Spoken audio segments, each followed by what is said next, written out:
On this day in history, the 2nd of October 1452, the boy who would become England's last Plantagenet king was born at Fotheringhay Castle in Northamptonshire, Richard III.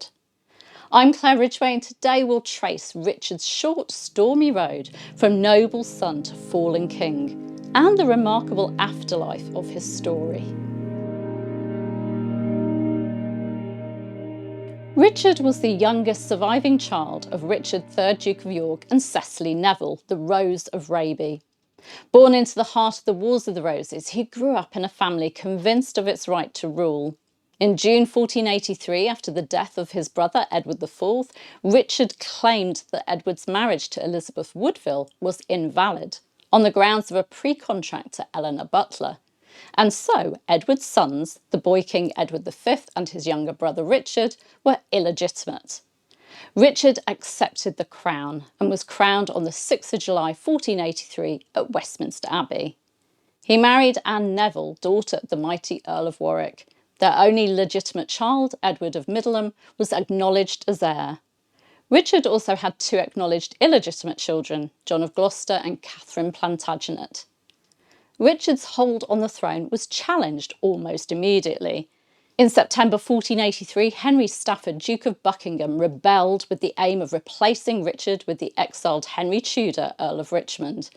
The rising fizzled, Buckingham was captured and executed. But the threat did not vanish. On the 7th of August 1485, Henry Tudor landed at Mill Bay in Wales with a mixed force of English supporters and French mercenaries. Richard mustered a far larger royal army and moved to meet him. The two forces clashed near Market Bosworth in Leicestershire. By most estimates, Henry brought roughly 5,000 men and Richard perhaps 12,000. The king held higher ground. Henry's line, forced to skirt marshland, stretched thin. Richard struck first, sending the Duke of Norfolk forward. Norfolk was killed in the fighting. Henry, inexperienced in battle, relied on the seasoned Earl of Oxford, who tightened his ranks into a wedge. And then came the moment that decided a crown. The powerful Stanley family, which had hovered between the two sides, committed to Henry. As Richard charged personally towards Henry's standard, killing Sir William Brandon, Henry's standard-bearer, and unhorsing Sir John Cheney, William Stanley's men smashed into Richard's cavalry. In the melee, King Richard III was killed, and Henry Tudor was hailed King Henry VII on the field when Richard's crown was recovered. Richard's body was taken to Grey Friars in Leicester and buried quietly in the Friary's choir.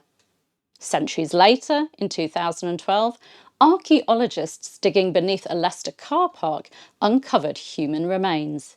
DNA testing and forensic analysis demonstrated beyond reasonable doubt that the skeleton was King Richard III, a man with scoliosis, a sideways curvature of the spine, and fatal head wounds, including a massive blow at the base of the skull consistent with a halberd or similar weapon. In 2015, Richard was reinterred at Leicester Cathedral with full ceremony. Richard's reign lasted just 2 years, 1483 to 1485, ending the Plantagenet line and opening the Tudor age. His path to the throne, via the claim of a pre-contract and the disinheritance of his nephews, has defined how posterity judges him, as has the mystery surrounding those nephews, the princes in the tower. But whatever verdict you favour, usurper, reformer, or something in between, his birth at Fotheringhay marks the beginning of one of England's most contested royal stories. What's your take on Richard III?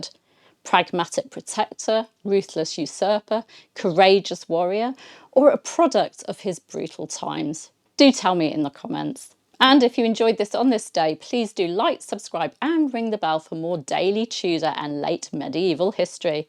Oh, and if you want even more Tudor history, then do consider joining my YouTube channel membership. I'll see you soon. Bye bye.